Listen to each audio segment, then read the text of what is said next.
हर common people के life में कुछ चेंजेस, उनके लाइफस्टाइल को लेकर वो कैसे जी रहे हैं, अगर उनका लाइफस्टाइल सुधर रहा है तो हम उसे डेवलपमेंट कह सकते हैं। इंडिया में नक्सलवाद खत्म हो चुका है, तो आपको क्या लगता है कि नक्सलवाद कितना डेवलपमेंट पे असर डाला था? जो घर में कुछ खाने को नहीं है तो वो उसके लिए तो वो गलत नहीं है, क्योंकि लोग के पास डिग्री है लेकिन स्किल नहीं है। तो टीचर का जो सिलेक्शन होना चाहिए वो बहुत अच्छे प्रोसेस से होना चाहिए उनका। इंडियन एजुकेशन सिस्टम को काफी अपलिफ्ट करना पड़ेगा।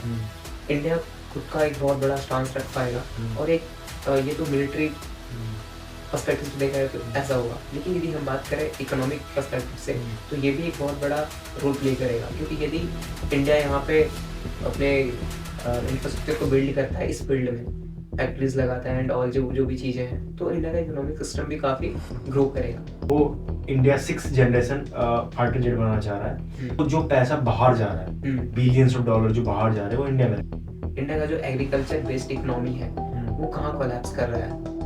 बिहार फेमस है मखाना प्रोडक्शन। 80% पूरे वर्ल्ड में 80% जो मखाना प्रोड्यूस करता है वो बिहार का। 1 kg ऑफ मखाना खरीदा जाता है, वो 80 to 90 रुपीज पर केजी के हिसाब से उनके फूड प्रोसेसिंग यूनिट में चले जाते हैं। तो उन्हीं का प्राइस, उसी 1 kg मखाने का प्राइस पता है कितना हो सकता है? Can you imagine?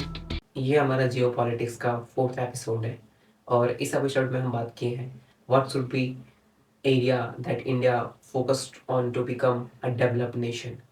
इसमें हम 4 स्ट्रॉन्गेस्ट पिलर के बारे में बात किए हैं: army, agriculture, education and skill, जो काफ़ी इंपॉर्टेंट है और इंडिया को ग्रो करने में काफ़ी हेल्प कर रहा है। और इंडिया इन सब चीज़ों पर कैसे वर्क कर रहा है, इंडिया का स्टांस क्या है, इंडिया किन किन चीज़ों पे काफ़ी कहाँ ज़रूरत है उन्हें इम्प्रूव करने की, इन सब चीज़ों पे हम काफ़ी डिटेल से बात किए हैं। सो काफ़ी इंटरेस्टिंग पॉडकास्ट है। अमन, इंडिया क्या डेवलप्ड नेशन है और ये क्या डेवलप्ड नेशन के पाथ पे चल रहा है या सिर्फ हम डेवलप किसे कहते हैं? डेवलपमेंट हम उसे कहते हैं जहाँ पे बस इंफ्रास्ट्रक्चर पे नहीं, बस इंफ्रास्ट्रक्चर पे काम करके उसको डेवलप करके हम उससे डेवलपमेंट नहीं कह सकते।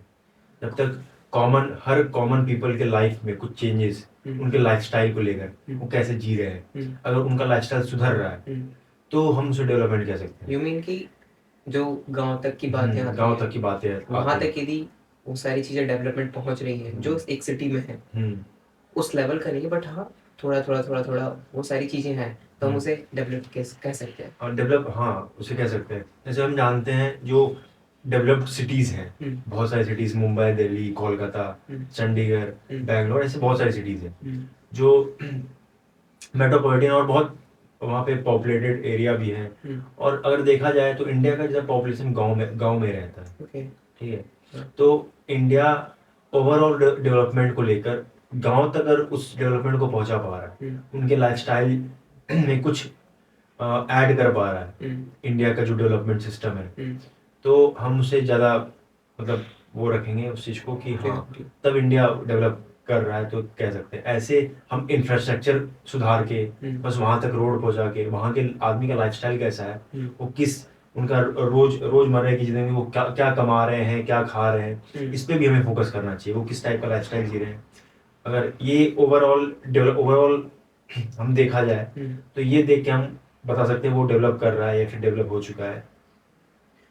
एक जो सबसे बड़ा फैक्टर है इंडिया में, जो गांव तक जो डेवलपमेंट नहीं पहुंच पा रहा था अब तक, उसमें से एक नक्सलवादी का जो बहुत बड़ा हाथ था। रिसेंटली अभी जब मैं बात करूँ तो कुछ दिन पहले का न्यूज़ है जिसमें कि ये अमित शाह ने क्लियर किया कि इंडिया में नक्सलवाद खत्म हो चुका है। तो आपको क्या लगता है कि नक्सलवाद कितना डेवलपमेंट पे असर डाला था? आपको मैं एक आंसर देना चाहता हूँ जिसमें आप देखो छत्तीसगढ़ के मतलब साउथ में सबसे नीचे छत्तीसगढ़ के कुछ पार्ट है, वहाँ पे नक्सलवादी हैं, अभी भी है, वहाँ प्रेजेंट है, लेकिन कहीं ना कहीं वो पॉलिटिकल एजेंडा कह सकते हो आप कि अपने राज में जब उनका टेन्योर चल रहा है तो इस चीज को बहुत लिबरल शो करने की कोशिश करें कि उनके टेन्योर में ये खत्म हो गया है। और कहीं ना कहीं आप ऐसा नहीं कह सकते कि गवर्नमेंट उनसे बातचीत नहीं होती, उस नक्सलवादियों से उनसे बातचीत होती है, उनकी बहुत सारी डिमांड्स है। ठीक है, गवर्नमेंट उस चीज को मान के उतनी देर तक शांत रह सकता है वो चीज, लेकिन आप पूरी तरीके से खत्म हो जाना, ये बहुत किसी एक गवर्नमेंट इतनी जल्दी खत्म नहीं कर सकती। मुझे बहुत लॉन्ग टर्म उनकी जड़ तक जाना पड़ेगा, स्लो स्लो। मैं ऐसा नहीं कह सकता कि वो खत्म नहीं हुआ है, कुछ हद तक खत्म हो चुका होगा, लेकिन पूरी पूरी तरह से खत्म होना मतलब कहीं भी ये इम्पॉसिबल है, क्योंकि कहीं ना कहीं इंडिया इतना बड़ा है, कुछ ना कुछ तो होता ही रहता है। और ये जो इंटरनल, जिसको हम बोल सकते हैं, जो इंटरनल फैक्टर का बहुत बड़ा इंडिया में बहुत बड़ा प्रॉब्लम क्रिएट कर रहा था। इंटरनल फैक्टर्स ये है ना, मैं तो आपको बोल रहा हूँ कि जब तक आदमी को जॉब नहीं मिलेगा तो वो किसी और गलत रास्ते में जाएगा ही। अगर उसको जॉब नहीं करके वो कहीं और अगर नक्सलवादी बन के अगर उसको पैसा मिल रहा है जो घर में कुछ खाने को नहीं है, तो वो उसके लिए तो वो गलत नहीं है, क्योंकि वो घर का पेट भर रहा है, वो उसके नजर में तो वो गलत नहीं है, तो वो कहाँ जाएगा। तो इंडियन गवर्नमेंट को इस चीज पे फोकस करना चाहिए ना कि एम्प्लॉयमेंट जनरेट करना चाहिए उस एरिया में जहाँ पे बहुत ज्यादा नक्सलवादी नक्सल मतलब प्रोड्यूस हो रहे हैं, नक्सली बहुत प्रोड्यूस हो रहे हैं, तो वहाँ पे एम्प्लॉयमेंट बहुत जल्दी जनरेट करना चाहिए कि यूथ, वहाँ के यूथ को काम देना चाहिए, उनको रोजगार देना चाहिए, उनका मतलब उनके ओवरऑल लाइफ स्टाइल को सुधारने के लिए, ताकि वहाँ के लोग उस चीज को ज्वाइन ना करें, उस पार्टी को, उस ग्रुप को ज्वाइन ना करें। इस पे फोकस कर सकते हैं। तो रिसेंटली जो एक मैंने न्यूज़ में देखा था, वो बात ये आ रही थी कि जो नक्सलवादी है वो वहां तक डेवलपमेंट को पहुंचने नहीं दे रहे हैं, और वहां तक जब सड़क नहीं पहुंचेगा, वहां पे डेवलप स्कूल नहीं बनेंगे, वहां पे हॉस्पिटल्स नहीं बनेंगे, तो फिर कैसे डेवलपमेंट होगा। और उनको रोजगार यदि चाहिए तो गवर्नमेंट से डायरेक्ट जाके बात करें।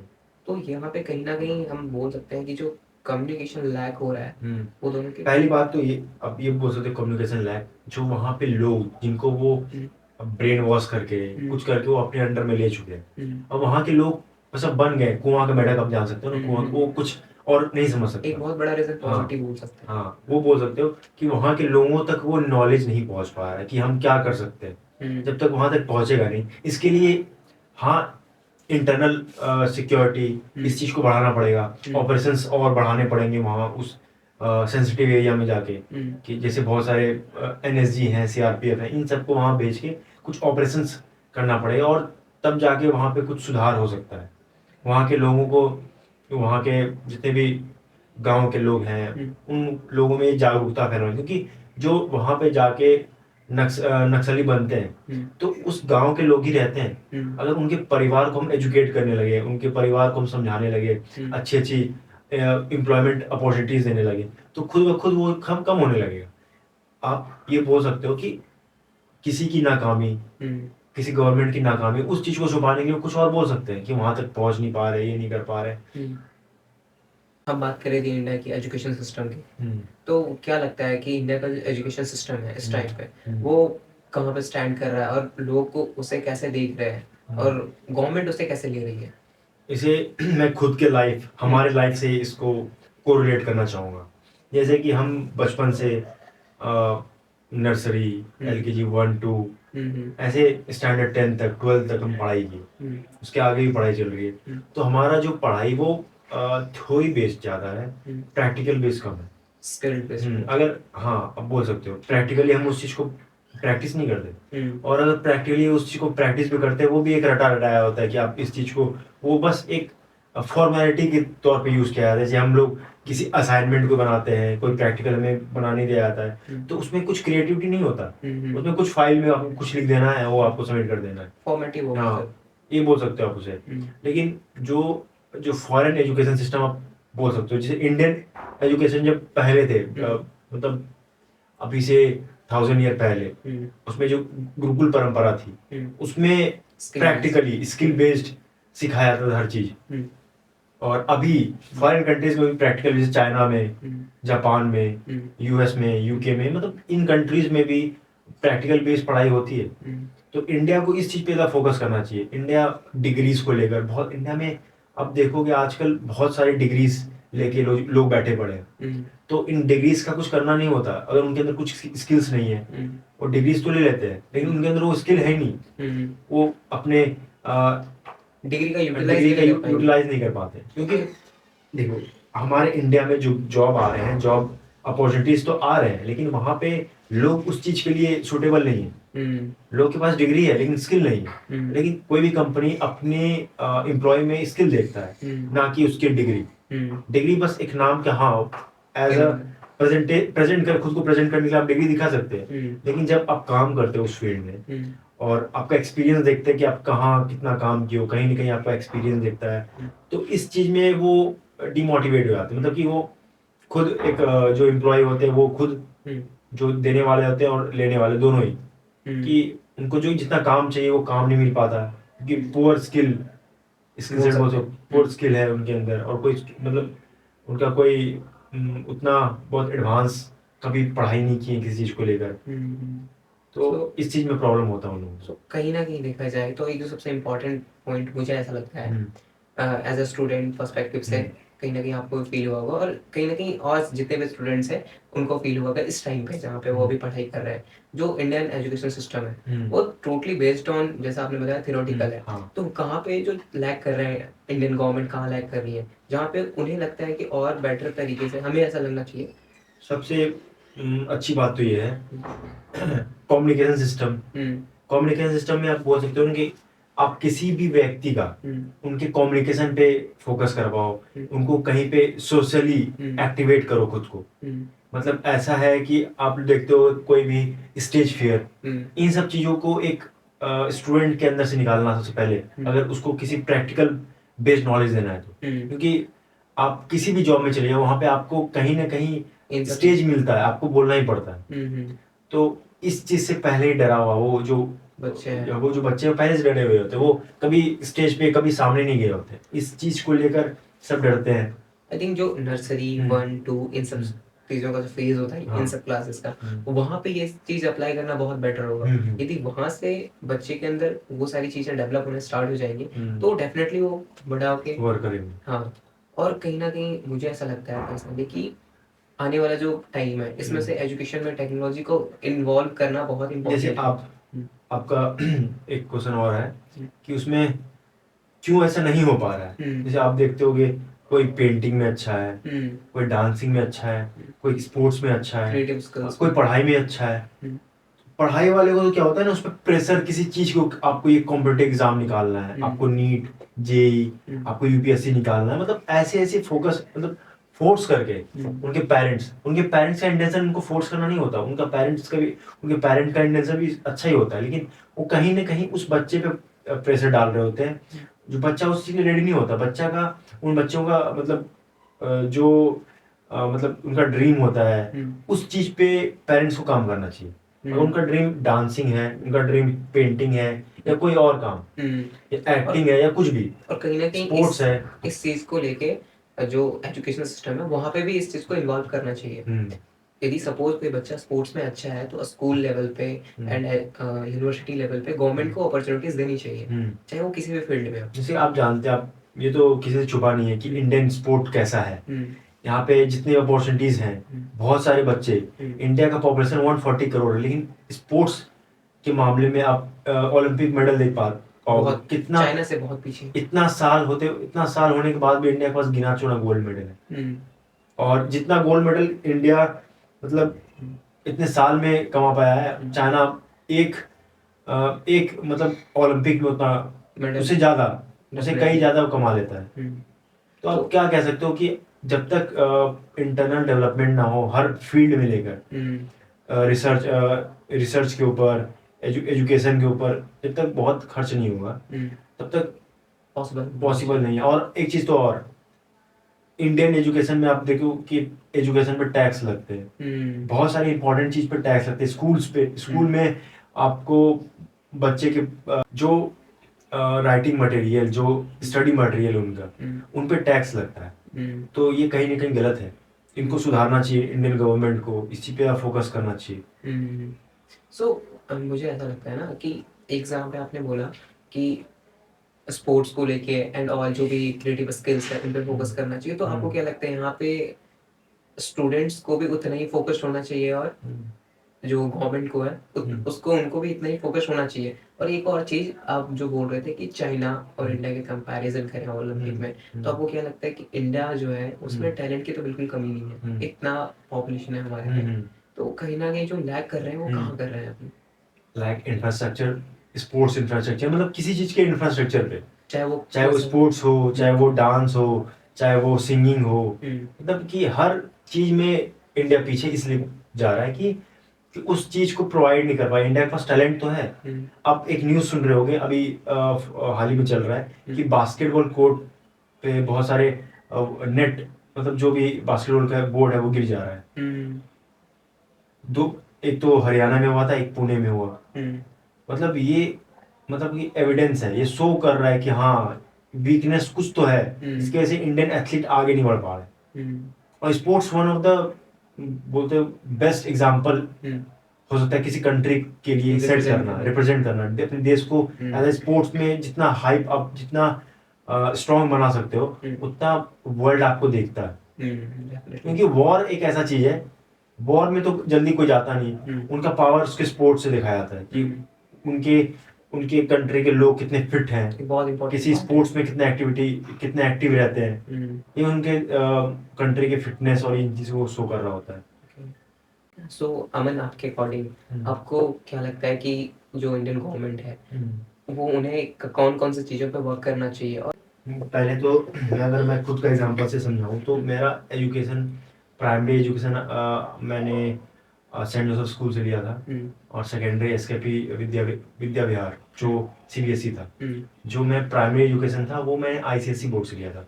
जो उनका जो संस्था था वो सारे साउथ के लोग थे, सारे केरला, तमिलनाडु वहाँ के लोग थे।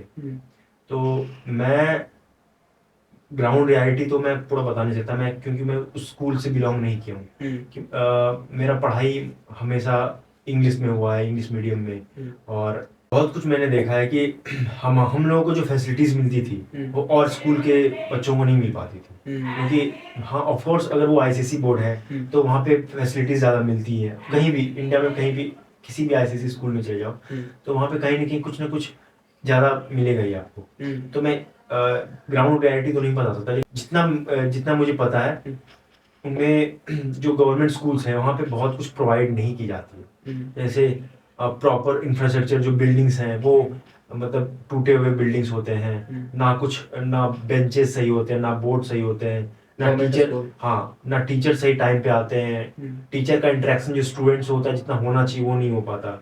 और टीचर बस अपने टाइम को, अटेंडेंस को, टाइम को ज़्यादा प्रायोरिटी देते हैं, स्टूडेंट को पढ़ाने में कम टाइम देते हैं। तो ये इन सब चीज़ को लेकर इंडियन गवर्नमेंट और जितने भी गवर्नमेंट है, जैसे बिहार गवर्नमेंट और ओवरऑल पूरे इंडिया के बारे में बता रहा हूँ कि गवर्नमेंट को इस चीज़ पे फोकस करना चाहिए कि आप उनके बीच में कॉम्पिटिटिव एग्जाम रख दो बीच में, कि आप इस चीज़ को क्लियर करोगे तो आपका एक ट्रांसफर होगा एक जगह से उस जगह। अगर आप यहाँ पर रह के ये करते हो तो आप यहाँ से यहाँ, ऐसे कोई स्कीम्स ला सकते हैं स्टूडेंट के लिए, ताकि स्टूडेंट और ज़्यादा मोटिवेट होंगे। कुछ प्राइजेस, कुछ कुछ गिफ्ट्स जो स्टूडेंट फर्स्ट करते हैं, इन पे कुछ गिफ्ट्स, इनसे बच्चे और इंस्पायर होंगे और अपने पढ़ाई पे फोकस करेंगे, कुछ नया सीखेंगे। और एज यू नो दैट जब तक टीचर अच्छे नहीं होंगे तो बच्चे अच्छे नहीं हो सकते। तो टीचर का जो सिलेक्शन होना चाहिए वो बहुत अच्छे प्रोसेस से होना चाहिए उनका, और उनका ट्रेनिंग अच्छा होना चाहिए। और वो जो भी पढ़ाई होता है वो जैसे पढ़ाते हैं, उनका पढ़ाई का जो ट्रेनिंग होता है उनको देखने के लिए बहुत सारे जो जजेस होते हैं उनको जज करें वो कैसा पढ़ा रहे, तो उनके हिसाब से उनका सिलेक्शन हो, ताकि आगे का जो फ्यूचर हो इंडिया का वो अच्छा हो, क्योंकि वही से फ्यूचर डेवलप होगा। सो एक जो मैं आपसे एक और जो क्वेश्चन पूछूंगा वो ये कि जो आईसीएसई बोर्ड है वो और एक स्टेट बोर्ड का कंपैरिजन करें तो दिल्ली बोर्ड का ही कंपैरिजन करते हैं, क्योंकि इस स्टेट बोर्ड के मुकाबले में जो सबसे अच्छा बोर्ड है वो दिल्ली बोर्ड है, ऐसा बोला जाता है। सो आपके अकॉर्डिंग आईसीएसई बोर्ड के आसपास भी है वो कोई बोर्ड? दिल्ली बोर्ड कहाँ स्टैंड करता है? आप as you know that Delhi India का कैपिटल है, तो कोई भी कंट्री अपने कैपिटल के एजुकेशन पे फोकस करता है। क्योंकि अगर फॉरेन कंट्री से कोई भी लोग आते हैं इंस्पेक्शन के लिए तो सबसे पहले उसी जगह पे कैपिटल में वहाँ के स्कूल्स देखेंगे। तो ये तो वहाँ के स्कूल्स को डेवलप तो होना ही है, गवर्नमेंट उस चीज़ पर ज़्यादा फोकस करते हैं। कहीं से भी लोग आएंगे किसी भी कंट्रीज को दिखाना तो उसी स्कूल को है, उस स्कूल को दिखा के इंडिया को रिप्रेजेंट करेंगे। तो बोल सकते हैं कि दिल्ली बोर्ड जो होता है वो थोड़ा और बोर्ड से थोड़ा आगे हो सकता है। लेकिन अगर हम बात करें आईसीएसई जो ओवरऑल इंडिया में जो काम कर रहा है बहुत आउटस्टैंडिंग काम है बोल सकता हूँ, क्योंकि इनका काम ही एजुकेशन प्रोवाइड करना, और इतने अच्छे लेवल का एजुकेशन प्रोवाइड करता है कि आप अगर आप बोलो उनकी कम्युनिकेशन स्किल्स पे हम लोग बात कर रहे थे, तो जो भी आईसीएसई बोर्ड से पढ़े हुए जितने बच्चे होते हैं, मैंने उनको देखा है, वो बाहर कहीं भी जाते हैं, उनका मतलब फ्यूचर कहीं भी होता है, वो कहीं ना कहीं अपने आप स्टैंड लेते हैं खुद के लिए बोलते हैं, और मतलब एक अलग दिखते हैं वो, उनका बिहेवियर, उनका पर्सनैलिटी वो अलग दिखता है, क्योंकि वो सेव कर दिया होता है, वो 10 सालों में 20 सालों में सेव कर देते हैं वो आईसीएसई बोर्ड। तो उनका मतलब उनका पढ़ाने का तरीका ही अलग है, वो आपको स्किल बेस्ड भी पढ़ाया जाता है आईसीएसई में, स्किल के ऊपर भी काम कराया जाता है उनको, प्रैक्टिकल भी करवाया जाता है, थ्योरी दोनों साथ में, ओवरऑल डेवलपमेंट पे भी काम किया जाता है उन बच्चों का। इंफ्रास्ट्रक्चर तो हाँ, इंफ्रास्ट्रक्चर तो उनका बहुत अच्छा होता ही है। अब किसी भी आईसीएसई स्कूल में चले जाओ, उनका इंफ्रास्ट्रक्चर बहुत अच्छा होता है, वो हर चीज पे काम कर रहे होते हैं। ऐसा नहीं कि सीबीएसई स्कूल तो ज्यादा है ही इंडिया में, वो भी बहुत सारे, वो भी बहुत अच्छे हैं, लेकिन जो आईसीएसई स्कूल है, जितनी भी आईसीएसई स्कूल को देखोगे आप, उनमें आपको कोई भी बहुत कमी देखने को मिलेगा। यदि हम बात करें सीबीएसई बोर्ड की इस जगह पे, तो क्या लगता है आपको कि यदि इंडिया में आईसीएसई और सीबीएसई जैसे जितने भी स्टेट है, उस चीज को यदि उस तरीके से कन्वर्ट किया जाए, आईसीएसई और सीबीएसई वाले, यदि वहाँ की गवर्नमेंट इन सब चीज़ों पे खर्च करती है, इंफ्रास्ट्रक्चर पे खर्च करती है, एंड ऑल जितनी भी चीज़ें, टीचर से लेके टेक्नोलॉजी एंड ऑल जितनी भी चीज़ें जो रिक्वायरमेंट है, और मॉडर्न टाइम को देखते हुए सारी चीज़ों को इम्प्लीमेंट करती है, तो कब तक जो है वो एक स्टेट बोर्ड आईसीएसई बोर्ड तक के लेवल तक आ सकता है? आपको लगता है ये पॉसिबल है? 100% पॉसिबल है, अगर हम टीचर वैसे ला रहे हैं, वैसे इंफ्रास्ट्रक्चर प्रोवाइड कर रहे हैं स्टूडेंट्स को, अच्छे स्कूल बना रहे हैं, उनका डिसिप्लिन, उनका वे ऑफ मतलब लाइफस्टाइल, जैसे बच्चे अपने टोटल जितने भी घंटे स्कूल में रहते हैं, उनको हर चीज़ सिखाया जाए, मतलब सबसे निचले क्लास से ही, तो बच्चे के अंदर धीरे धीरे अगर वो रोज उस चीज़ को फॉलो करेंगे तो डेवलप हो जाते हैं वो, उनके लाइफ स्टाइल में घुस जाता है वो। तो इस चीज़ पे फोकस करना चाहिए, किसी चीज़ को एज यूजुअल नहीं करना, तो कि मतलब फॉर ग्रांटेड नहीं लेना चाहिए, चाहे वो स्टूडेंट का लाइफ हो या कुछ भी। अगर उस चीज़ पे ज़्यादा फोकस करके अगर हम काम कर रहे हैं, तो आज नहीं तो कल वो सेफ हो जाता है। अब जानते हो ना, एक पत्थर पे बूंद गिर के उस पत्थर को तोड़ सकता है। तो ये तो आपका पूरा मेहनत एक बच्चे के ऊपर जा रहा है, तो बच्चे भी मतलब अपने आप को डेवलप करेंगे आपके टीचिंग से, आपके सही मार्गदर्शन से बच्चे करेंगे उस चीज को।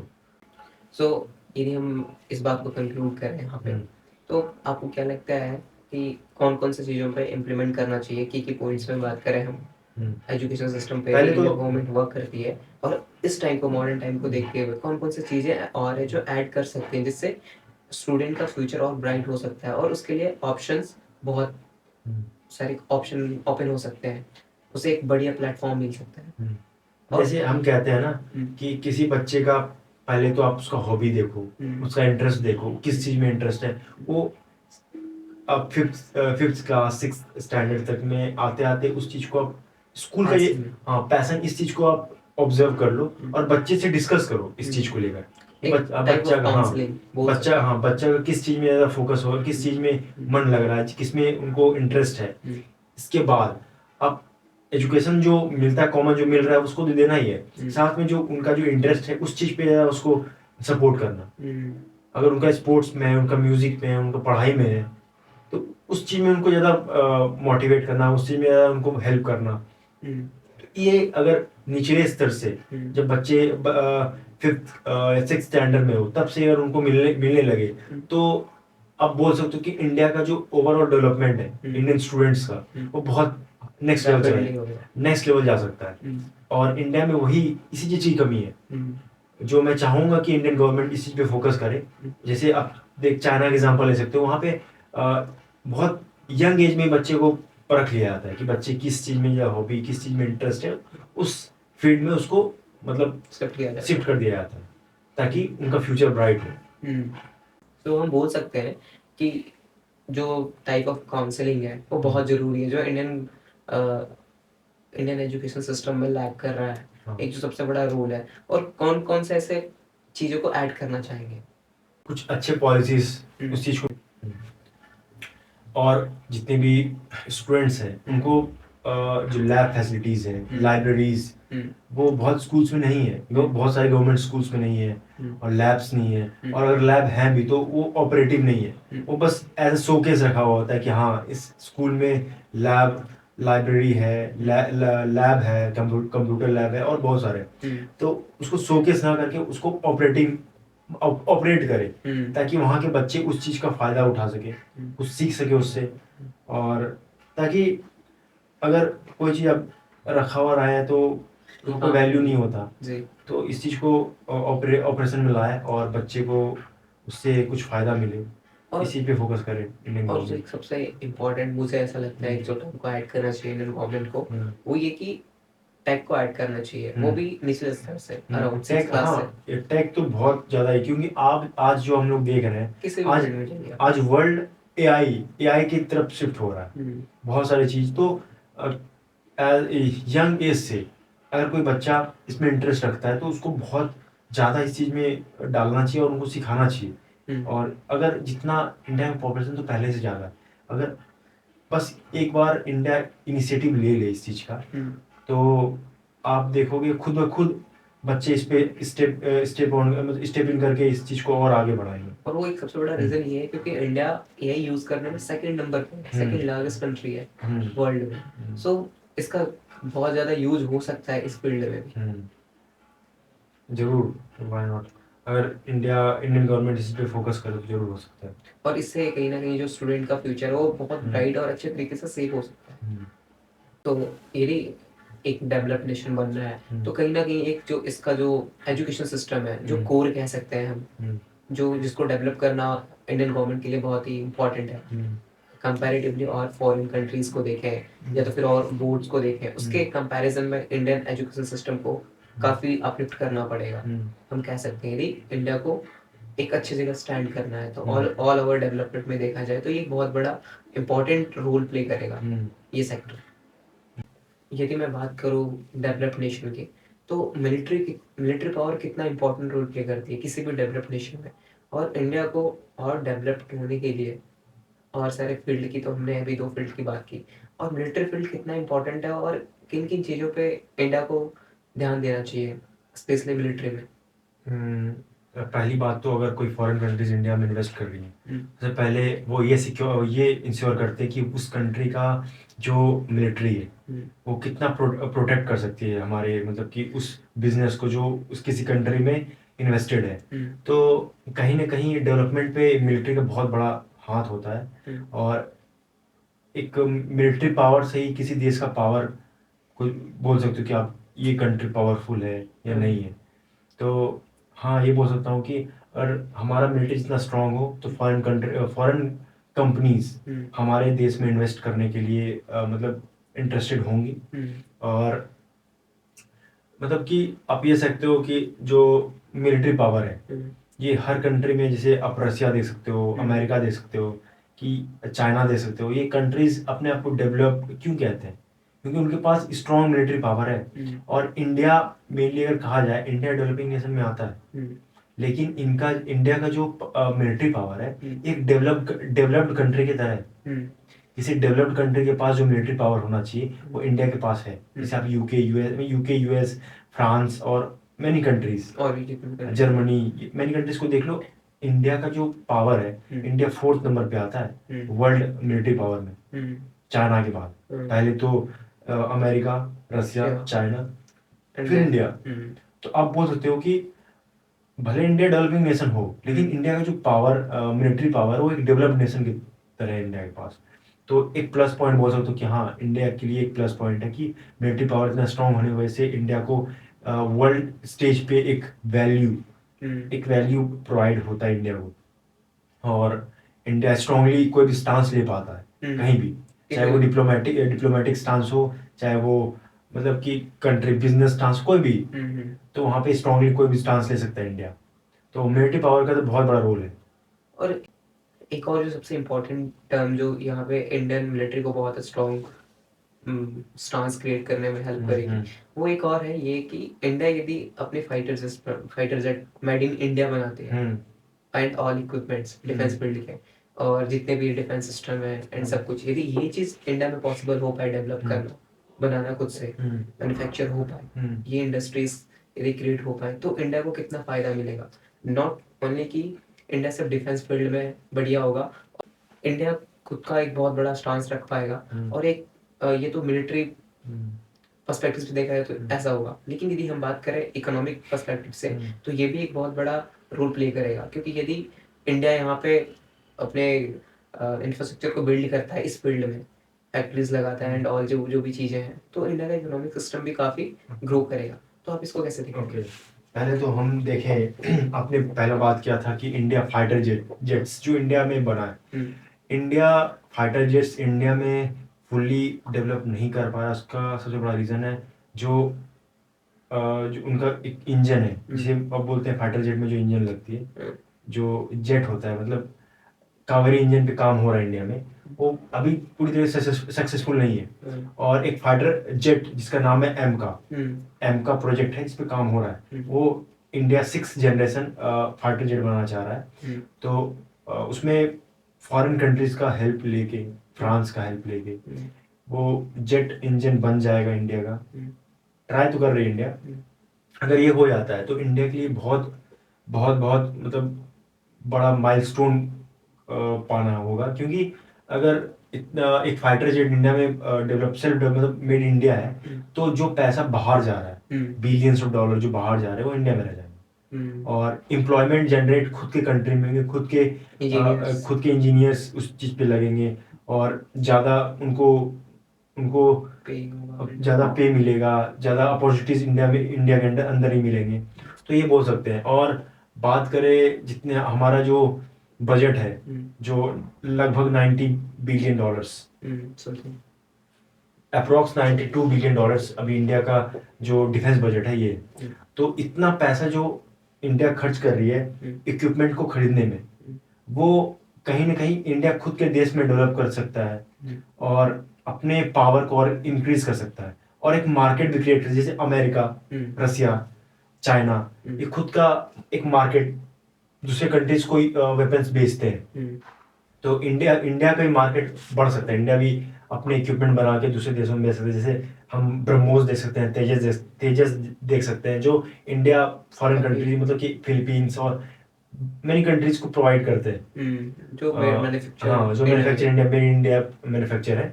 तो इससे इंडिया फायदा उठा पा रहा है। और जैसे आप फॉर एग्जांपल चाइना को देख लो, चाइना का डिफेंस बजट चाइना के डिफेंस बजट से कम है, लेकिन उनका जो डेवलपमेंट जो चाइना रसिया के अंदर ही डेवलप हो रहे हैं, उनके बहुत सारे जो इक्विपमेंट है डिफेंस के, वो रसिया के अंदर ही मैन्युफैक्चर हो रहे हैं। इसलिए रसिया का डिफेंस बजट कम है, क्योंकि उनको खर्च नहीं करना पड़ता किसी और देश से खरीदने के लिए। चाइना को कहीं ना कहीं, चाइना को भी अभी भी वो दूसरे देशों से वो मिलिट्री के सामान मंगवाते हैं वो, तो जिनकी वजह से, और उनका इतना बड़ा सेना 18 लाख लगभग, इतना बड़ा उनका तो पहले मतलब इन्फेंट्री है, मतलब पैदल सेना, उनको मेंटेन करने के लिए उनको तो उनका डिफेंस बजट इतना है। और इंडिया का जो डिफेंस बजट बहुत सारे मिलिट्री में बहुत सारे सोल्जर्स के ऊपर उनके सैलरीज पे लग जाते हैं। इस चीज़ को बहुत इस पे काम करना पड़ेगा इंडिया को, तो इंडिया और आगे अच्छा कर सकता है। सो एक और जो चीज़ जहाँ पे इंडिया थोड़ा सा पीछे है, वहाँ पे मैं बोल सकता हूँ जो चाइना है, चाइना रोबोटिक आर्मी क्रिएट कर रही है, और इंडिया जो है इस चीज़ पे काफ़ी पीछे है। यहाँ पे वो इंडिया इस चीज़ के ऊपर ध्यान नहीं दे रहा। तो क्या लगता है कि एक जो, क्योंकि आप यदि रोबोट जो आर्मी है उसको आप कितना भी फायर करो एंड ऑन करो, वो फिर से रिबिल्ड होके वो वर्क करने लग गया। तो इंडिया को इस चीज़ पे काम करना कितना ज़रूरी है? इंडिया इस चीज़ पे अगर काम अभी से ना करे तो इंडिया के लिए वो बहुत हार्मफुल हो सकता है, क्योंकि इंडिया के सोल्जर्स जो एक ह्यूमन है और एक रोबोट से लड़ रहे हैं, तो रोबोट का तो कुछ होने वाला है ही नहीं, उनमें कुछ तो है ही नहीं, तो एक तरह से वो इंडिया का लॉस है। तो इंडिया को इसी पे जल्दी जल्दी फोकस करना चाहिए। इंडिया को इसका जल्दी से जल्दी रिटेलिएट करने के लिए कुछ ऐसे मतलब कि टेक्नोलॉजी में कुछ इन्हेंसमेंट करना पड़े कि कोई भी मतलब रोबोट को कैसे हैंडल कर सकते हो, रोबोटिक रोबोटिक सोल्जर्स को कैसे हैंडल कर सकते हैं, तो इस चीज पे इंडिया को काम करना आई चाहिए। थिंक यहाँ पे जो है, यहाँ पे उसे रिटेलिएट करने के लिए एक सबसे इम्पोर्टेंट हम यूज कर सकते हैं, वो ये कि अपने आईटी सेक्टर में यदि उस चीज को एक्स्ट्रा इन्वॉल्व करते हैं तो उनको तो उसके उनके जो रोबोटिक्स है उनको हैक किया जा सकता है, उनको हैक कर सकते हैं, उनको वहीं पे डिमोलिश कर सकते हैं उनके ये इंटरनल सिस्टम में जाके। तो ये कहीं ना कहीं एक बहुत बड़ा रोल प्ले करेगा यदि आईटी सेक्टर इस चीज पे वर्क करता है तो। जरूर। अब कोई भी कंट्री यदि इस चीज पे वर्क करता है तो फिर डेफिनेटली जो भी आर्मी है उनका कोई मतलब नहीं रह जाएगा, कोई मतलब नहीं। फिर ये human to human at last अब मैं यही बोलना चाहूँ कि ह्यूमन टू ह्यूमन लड़ाई सालों से चलते आए हैं, और इससे ही मतलब आजकल तो ये देखा जाता है ना कि अगर मिसाइल्स तो यूज हो रही है, लेकिन मैन टू मैन हर एक मैन को खोज के खत्म करना, तो वो तो एक पर्सनल सोल्जर के ऊपर डिपेंड करता है ना। तो सोल्जर की जरूरत तो है उस चीज में, तो बोल सकते हो कि सोल्जर भी इम्पोर्टेंट है। और एक और बैक टू द पॉइंट बात करें आए हम तो जो इकोनॉमी पे जो सबसे बड़ा इम्पैक्ट क्रिएट करेगा यदि इंडिया खुद से डेवलप करता है इन सब चीज़ों को, तो एक जो इंडिया का जो बेनिफिट है वो किन किन फील्ड्स में बहुत ज़्यादा होगा। जैसे कि हमने रिसेंटली बात किया एम्प्लॉई एंड ऑल जो भी चीज़ें, जब हम बात कर रहे थे एजुकेशन सिस्टम की, तो यदि इंडिया इस चीज़ पे स्किल्ड बेस जो वहाँ पे बात रखी थी हमने, तो वो चीज़ यहाँ कैसे यूज़ होगा? वो चीज़ यहाँ ऐसे यूज़ होगा कि अगर इंडिया खुद में सब चीज़ प्रोड्यूस करने लगता है, डिफेंस बजट के बहुत सारे पार्ट को वो इंडिया खुद के देश में इन्वेस्ट करके खुद के रिसर्च फील्ड में ला सकता है, खुद के एजुकेशन फील्ड में ला सकता है, और एम्प्लॉयमेंट बहुत सारे डिजनरेट कर सकता है इंडिया। तो इस तरीके से इंडिया मतलब अपने जितने भी रिसोर्सेस हैं उस चीज़ को सही जगह पे लगा के और प्रॉफिट कमा सकते हैं इंडिया। इंडिया ट्रेडिशनली वॉरफेयर में काफी स्ट्रांग है, बट यदि फ्यूचर वॉरफेयर में देखा जाए तो इंडिया कहाँ लैग कर रहा है, वहाँ पे कहाँ पे इम्प्रूवमेंट की जरूरत है? इंडिया को टेक्नोलॉजी बेस्ड जितने भी फील्ड है उस चीज़ पे ज़्यादा फोकस करना चाहिए। एआई बेस्ड, एआई रोबोटिक, इन चीज़ पे ज़्यादा फोकस करना चाहिए। और साइबर अटैक्स जो इंडिया के डाटा पे होता है, इंडिया का जितना भी डाटा है, तो आजकल देखो ऐसा है ना कि इंडिया के जितने भी डाटा को पूरी तरीके से हैक करना इज नॉट इजी, बिकॉज यहाँ के जितने भी डाटा है वो अभी भी मतलब फाइल्स में अभी भी है। लेकिन ये देखा जा रहा है कि साइबर अटैक्स होते हैं इंडिया पे जब भी वॉर, जैसे हम लोग ऑपरेशन सिंदूर के समय में देखे थे कि साइबर अटैक्स हो रहे थे पाकिस्तान के थ्रू। पाकिस्तान के बहुत सारे साइबर सेल्स इस चीज पे अटैक कर रहे थे। तो इस चीज पे इंडिया इस चीज को और स्ट्रॉन्ग करे, इसमें इस पे ध्यान दे के इस पे इन्वेस्ट करके इसको ट्रेन करे इंडिया को, ताकि इंडियन मिलिट्री इस चीज में और इनहेंस मतलब कि मॉडर्न वॉरफेयर में बहुत स्ट्रॉन्ग हो जाए। रिसेंटली यदि एग्जांपल देखें तो ईरान और अमेरिका की जो भी चल रहा था, इसमें से जो अमेरिका जो सटीक स्ट्रेटजी के साथ एकदम परफेक्ट हमला कर रहा था, उसमें जो सबसे बड़ा रीजन वो था वो एआई था, क्योंकि एआई के थ्रू वो डाटा निकाल के और फिर एनालाइज करके एंड देन वो अटैक करता था, जो किसी भी ह्यूमन के लिए वो वर्क अराउंड 30 डेज इम्पॉसिबल नहीं कर सकते, लेकिन बहुत लॉन्ग टर्म के लिए होता। लेकिन वही काम वो अराउंड 1 दिनों 2 दिनों में वो स्ट्रेटजी कंप्लीट करके वो सटीक हमला कर रहा था। सो अकॉर्डिंग टू उस पर्सपेक्टिव से देखें तो एआई को इस फील्ड में मतलब अप्लाई करना बहुत जरूरी है। और इंडिया को खुद का डिफेंस सिस्टम को इम्प्रूव करने के लिए जैसे S-400 जो रसिया बेस्ड जो डिफेंस सिस्टम है, और इंडिया का आकाश डिफेंस सिस्टम, वो काम इंडिया के लिए बहुत, ऑपरेशन सिंदूर के समय बहुत काम किया है। और इस चीज को India DRDO defence research organisation जो है, तो इस चीज पे और ज़्यादा इन्वेस्टमेंट, ताकि जितने भी जो डिफेंस सिस्टम है इसको और इन्हेंस करके इनको और पावरफुल बनाए, ताकि जितने भी फॉरेन अटैक्स हैं जो इंडिया पे होते हैं उस चीज़ से बच सके और अच्छे से एक भी फायर इंडिया के ऊपर ना आए। और एक जो चीज़ सबसे इम्पोर्टेंट थिंग मुझे ऐसा लगता है, वो डीआरडीओ और जो इसरो है उसका कितना बड़ा रोल है।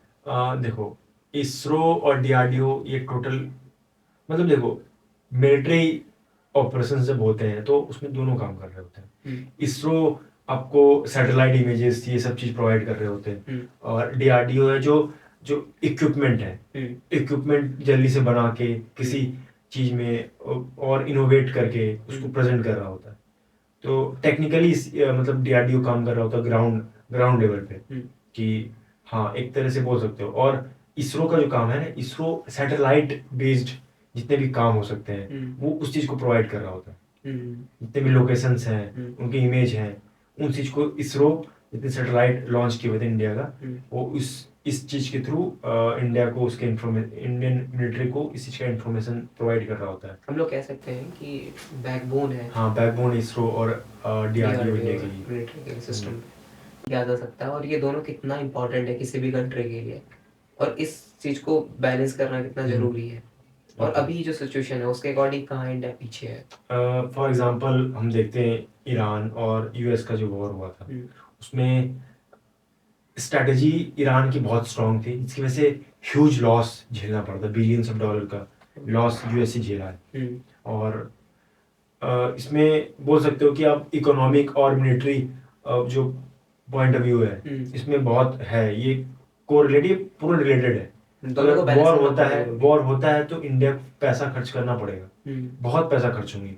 इंडिया जान जान तो जाती है, जब वॉर होता है तो जान तो जाती है, साथ में पैसे भी बहुत खर्च हो रहे होते हैं। और जब वॉर होता है किसी कंट्री के लिए, अगर मतलब एक महीने के लिए वॉर हो ना, तो सालों पीछे एक कंट्री सालों पीछे चला जाने लगता है। ईरान देख सकते हाँ, हैं।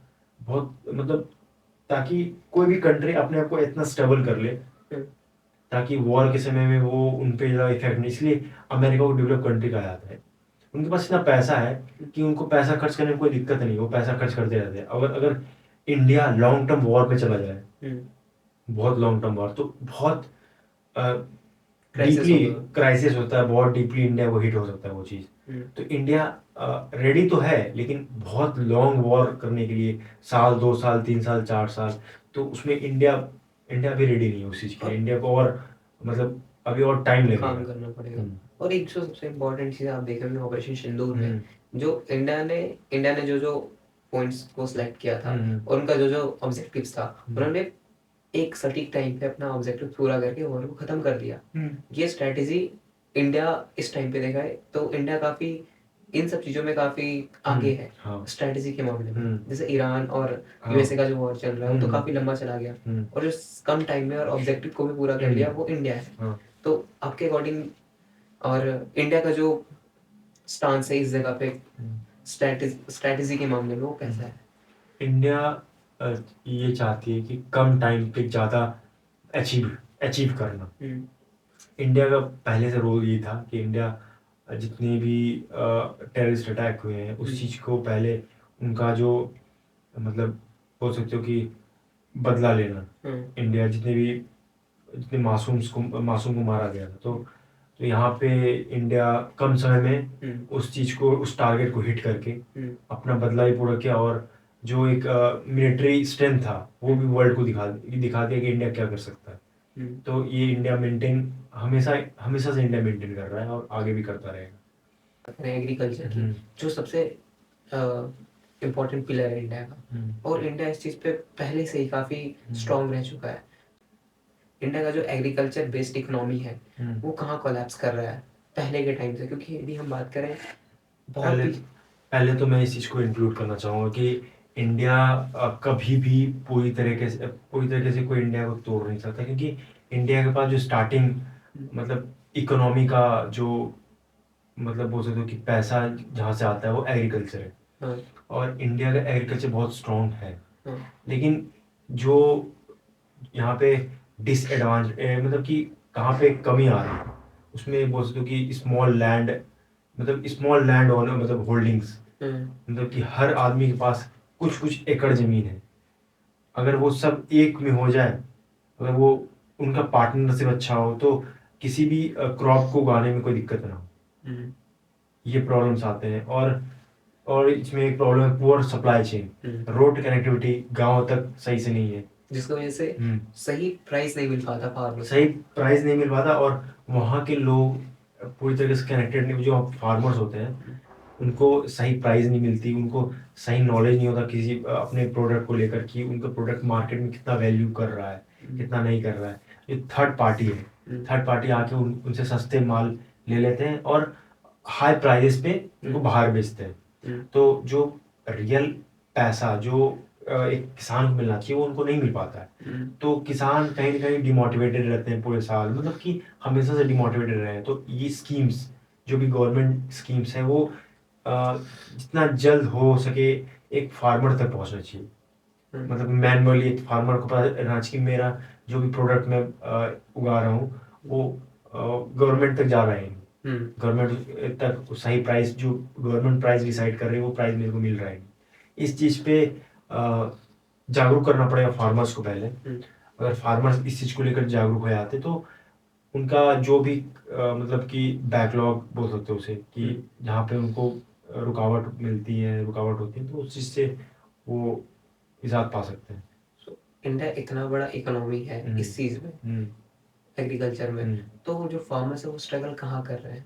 क्योंकि इससे काफी इकोनॉमी में काफी बेनिफिट मिल रहा है, इंडिया काफी एक्सपोर्ट कर रहा है फार्मिंग वाली चीजों को, तो फिर जो फार्मर्स है वो कहाँ स्ट्रगल कर रहे हैं? स्ट्रगल वो उनका जो स्ट्रगल ये होता है कि उनको इक्विपमेंट नहीं, उनका जो एडवांस इक्विपमेंट जो उनको मिलना चाहिए गवर्नमेंट के थ्रू, गवर्नमेंट का हेल्प जो सब्सिडी मिलती है बहुत कम मिलती है उन गवर्नमेंट मतलब फार्मर्स को। अगर वो बढ़ा दिया जाए, उनका फार्मिंग इक्विपमेंट्स जो फार्मिंग मशीन्स हैं वो चीज़ एडवांस उन लोगों को मिले, उनको ऑपरेट करने का एक ऑपरेट करना सिखाया जाए उन लोगों को, ताकि हाँ, और जितने भी वाटर कैनाल्स हैं वो हर जगह, मतलब कि हर 5 किलोमीटर के दायरे में, 5 में नहीं, हर 1 किलोमीटर के दायरे में वो एक होना चाहिए बड़े स्केल पे, ताकि कोई भी फार्मर को पानी का शॉर्टेज ना हो। और ये सब जो है, और कनेक्टिविटी मेनली खेत से कनेक्टिविटी एक मार्केट तक डायरेक्टली जोड़ सके, गवर्नमेंट के गोदाम तक जोड़ सके उस चीज़ को। और बात करें यदि हम टेक्नोलॉजी का, तो यहाँ पे कैसे टेक्नोलॉजी को यूज कर सकते हैं गवर्नमेंट? टेक्नोलॉजी जैसे ड्रोन्स, ड्रोन्स तो पहले यूज कर रहे हैं, अभी उसको लार्ज स्केल पे इम्प्लीमेंट कर सकते हैं। वो हर गांव तक जाना चाहिए वो चीज, हर गांव तक, हर फार्मर पे होना चाहिए। तो ड्रोन जो हैवी हैवी मतलब हैवी मटेरियल को उठा सके, सैनिटाइजन कर सके, तो ये चीज़ मिलना चाहिए मतलब एक फार्मर को, ताकि वो अपने फार्मिंग में और ज़्यादा इम्प्रूवमेंट कर पाए। बात करें एग्रीकल्चर फील्ड में, कितने अपॉर्चुनिटीज हैं इसमें कि यहाँ पे बहुत, क्योंकि ये इकोनॉमी इसमें बहुत हाईली है, तो कितने सारे स्कोप है, और यदि इस चीज को शिफ्ट किया जाए एजुकेशन सिस्टम में, यदि इस चीज को भी इंक्लूड किया जाए तो ये कितना बेनिफिशियल हो सकता है? आप बोलते हो इसे रूरल डेवलपमेंट, इस चीज पे फार्मर्स को एक शॉर्ट टर्म कोर्स दिया जाए, क्योंकि फार्मर्स तो आप ऐसा बोल सकते हो ना कि फार्मर्स तो पहले से उतने पढ़े लिखे नहीं होते, लेकिन उनको अपने काम से रिलेटेड जो काम करते हैं उनका एक्सपीरियंस आप बोलते हैं स्किल बेस्ड, वो स्किल बहुत ज़्यादा है उनको उसमें, लेकिन थ्योरेटिकल नॉलेज उनको थोड़ा कम है।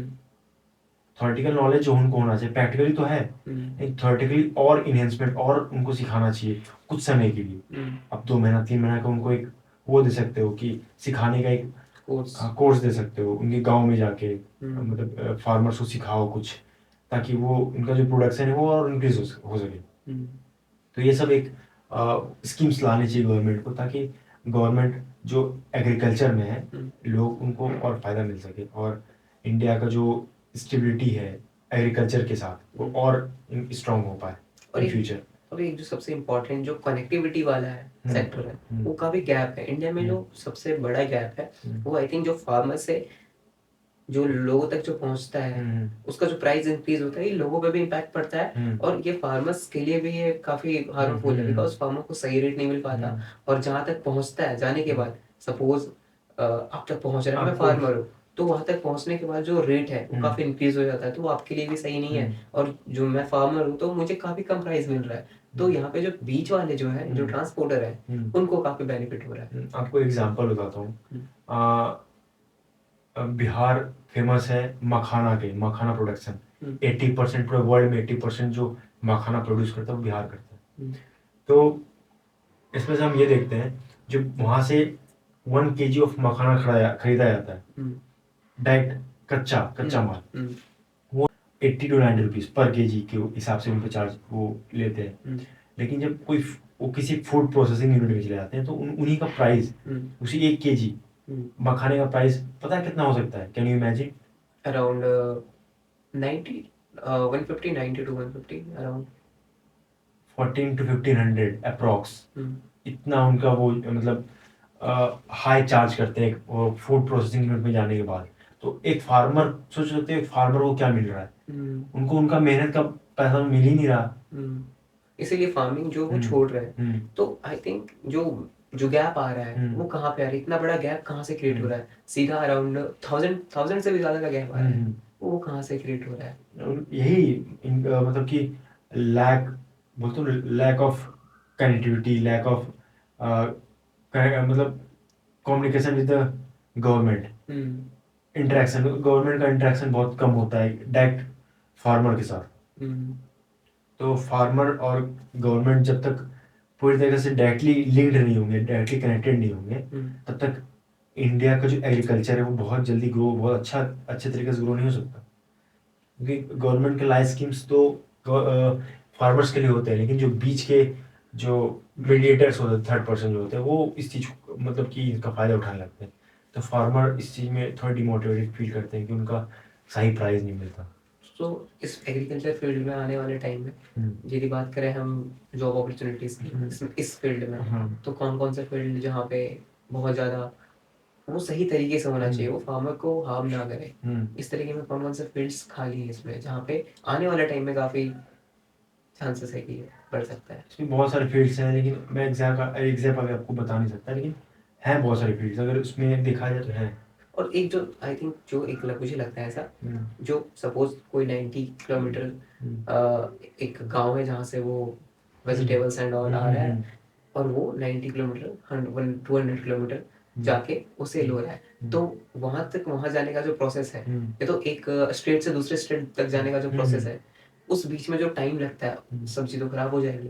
तो वो जो जो प्रोसेस चल रहा है वहां तक जाने का, उस बीच में जो ट्रांसपोर्टेशन का जो काम कर रहा है, उस फील्ड में शायद यहाँ पे बहुत ज़्यादा जॉब अपॉर्चुनिटीज बढ़ सकता है। बिकॉज यदि उस चीज़ को सही ढंग से यदि मैं सपोज मैं ही करता हूँ, तो वहाँ पे क्या होगा कि मुझे एक कंटेनर लेना है जिसमें जैसे आप बोल सकते हो कि ग्रीन वेजिटेबल्स का पहले तो कनेक्टिविटी ऐसा होता है ना कि वो अपने जहाँ पे वो प्रोड्यूस होता है वहाँ के लगभग 50 किलोमीटर के दायरे में ही वो जाता है हर जगह। नहीं, सपोज ये चीज़ यदि कोई स्पेसिफिक एरिया में है, तो वो वहां से अपने स्टेट के जो सबसे हाईटेक सिटी में जाके बेचना चाहते हैं एक किसान, क्योंकि जो प्राइस जो बढ़ रहा है वो तो बीच में बढ़ रहा है। यदि वो किसान सीधा वहां से जाके वहां एक्सपोर्ट करे, उनके पास वो रिसोर्सेस हो, तो ये तो फायदा बेनिफिट तो किसान को, लेकिन farmer उसमें को। गवर्नमेंट बीच में आ सकता है ना, गवर्नमेंट इस चीज़ को मतलब डिनाई कर देता है। मैं बात करूँ ट्रेडिशनल फार्मिंग और मॉडर्न फार्मिंग की, तो फ्यूचर किस में है? फ्यूचर तो मॉडर्न फार्मिंग में ही है। और ट्रेडिशनल फार्मिंग में देखा जाए तो आप ट्रेडिशनली काम कर रहे हो, ट्रेडिशनली अच्छा मतलब कि किसी भी मतलब क्रॉप को अच्छा प्रोड्यूस कर पा रहे हो, लेकिन जो मॉडर्न फार्मिंग है उसमें आपका वो मल्टीप्लाई आ जाता है बहुत गुना। और देखा जाए इंडियन पॉपुलेशन, वर्ल्ड पॉपुलेशन को लेकर कि जितना बर्डन एक लैंड में इतना बर्डन आज है, तो आज हम ट्रेडिशनल फार्मिंग पे अगर जाएंगे तो बहुत कम हमें मिलेगा। और मॉडर्न फार्मिंग ही एक ऐसा सिस्टम है इससे हमें बहुत ज़्यादा हम एक लैंड से निकाल सकते हैं। आने वाला टाइम में क्या इंडिया ग्लोबल सुपर पावर बन सकता है एग्रीकल्चर के फील्ड वाई में? नॉट, क्योंकि इंडिया के पास बहुत लार्ज वर्क फोर्स है। और क्लाइमेटिक कंडीशन इंडिया के पास बहुत बहुत आउटस्टैंडिंग क्लाइमेटिक कंडीशन बहुत है क्योंकि इंडिया के पास हर वो क्लाइमेट है जो पूरे वर्ल्ड में आप घूमोगे ना, इंडिया के पास हर तरह का क्लाइमेट है। तो क्लाइमेटिक बेनिफिट इंडिया के पास है। अगर नॉर्थ ईस्ट में जाओगे तो वहाँ चाय मिलता है। और अगर आप कश्मीर जाओगे तो वहाँ पे आपको एप्पल और बहुत सारे ड्राई फ्रूट्स भी देखने को मिलते हैं। हम्म, और आप साउथ जाओ तो वहाँ भी हमें बनाना हम्म, और बहुत कुछ कोकोनट हम्म, ऐसे ऐसे मतलब चीजें मिलती हैं जो चीज़ें मिलती हैं जो मतलब इंडिया के कहीं ना कहीं हेल्प करेंगे स्पेशल इस चीज बनाता है में। इंडिया को हाँ, सो एग्रीकल्चर में। एक सबसे बड़ा पॉइंट है इंडिया के हम्म। पास, वैलिड पॉइंट। ओके। और कंट्रीज के पास ये चीज नहीं है, हम्म। जिसकी वजह से इंडिया इस चीज में बहुतों को पीछे कर सकता है। यस। ये एक बहुत बड़ा एडवांटेज है। हम्म। सो आपके अकॉर्डिंग क्या लगता है, जो इंडिया जो है आने वाले कुछ दिनों में इस चीज को किस लेवल तक, इसका जो इकोनॉमी का जो रेस है इस फील्ड में, वो इंडिया कहाँ स्टैंड करेगा? इंडिया अगर पूरी तरह से मॉडर्नाइज कर दे अपने एग्रीकल्चर, अपने फार्मर्स को एजुकेट करे, ट्रेन करने लगे, तो India definitely India will grow faster. जो आज ग्रो कर रहा है और फास्ट ग्रो करेगा इंडिया, क्योंकि एग्रीकल्चर ही एक ऐसा फील्ड है जहाँ पे इंडिया बहुत ज़्यादा अपने आप को स्ट्रॉन्ग स्टांस रख सकता है, जो अभी इंडिया dominate को कर रहा है सब। डोमिनेट कर सकता है पूरे वर्ल्ड में।